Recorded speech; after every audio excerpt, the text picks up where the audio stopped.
There seems to be some important passages in the Bible that we know and that are very popular, but they seem to get skipped over, and the implications of them, somehow they don't seem to make it into the depths of our spirits or souls. And I believe one of those passages to be out of Isaiah 39. Isaiah 39:31 says, "But they that wait upon the Lord shall renew their strength. They shall mount up on wings as eagles. They shall run and not be weary, and they shall walk and not faint." That was actually, they shall mount up with wings as eagles. Maybe the importance of a passage like this would be better pronounced in the opposite of that promise. So what would that be?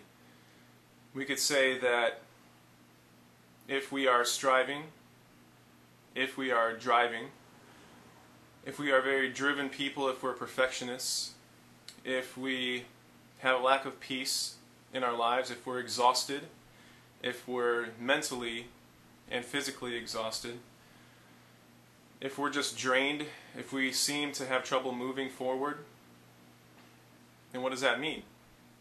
Well, the promises of God in this passage, similar to the promises earlier in Isaiah, when the Lord says through Isaiah, He will keep his mind at perfect peace, that mind that is stayed upon the Lord.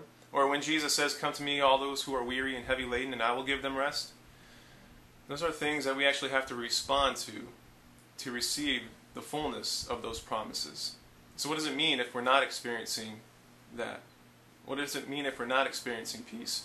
What does it mean if we evaluate our lives right now and find that there's not a lot of strength right now in our lives, in the way that we're living?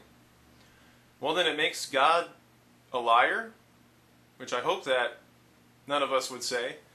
Or it might mean that there's something in our lives that needs to be evaluated. Something that I've come to understand in my life experiences is that striving and driving will always produce strife and exhaustion, physically and mentally, emotionally. I could find that to be true in a lot of different areas of my life, whether it be job, career, whether it be for somebody else, a lot of different things, promoting a book, promoting music, preaching, ministry, all these different aspects of what we like to do for the Lord. Family. If there's strife, if there's a lack of peace, then we very possibly could be getting ahead of the Lord. And where does that come from? Well, perfectionism and drivenness come from a spirit of control. A spirit of control is birthed from a spirit of fear. And a spirit of fear, at the root of it, is doubt and unbelief. So, if we're not waiting on the Lord, then there's could be some things that we may need to evaluate in our lives. Why we're not experiencing the promises that God has laid forth in these passages, these important passages, these passages that lay out the way to experience fullness of Jesus in our lives. A couple of words in this passage are very interesting. To wait in this context, in this passage, means to bind together with. So it's those who are bound together with by twisting. That's pretty powerful, isn't it? If we're bound together by twisting with the Lord, then there's no way we can get ahead of Him. And the renew word, shall renew their strength, means to sprout. So it could read like this: those who are twisted with God, bound together by twisting with God, shall sprout strength.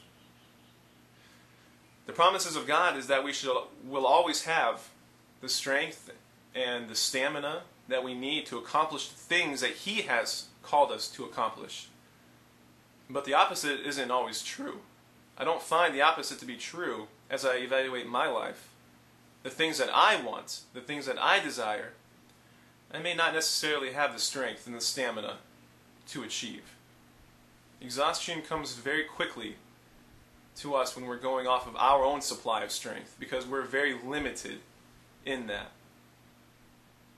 So, something to consider, something to line up the way that we're living against, to evaluate ourselves. God promises peace. God promises strength. If we're not having those things in our lives, why not?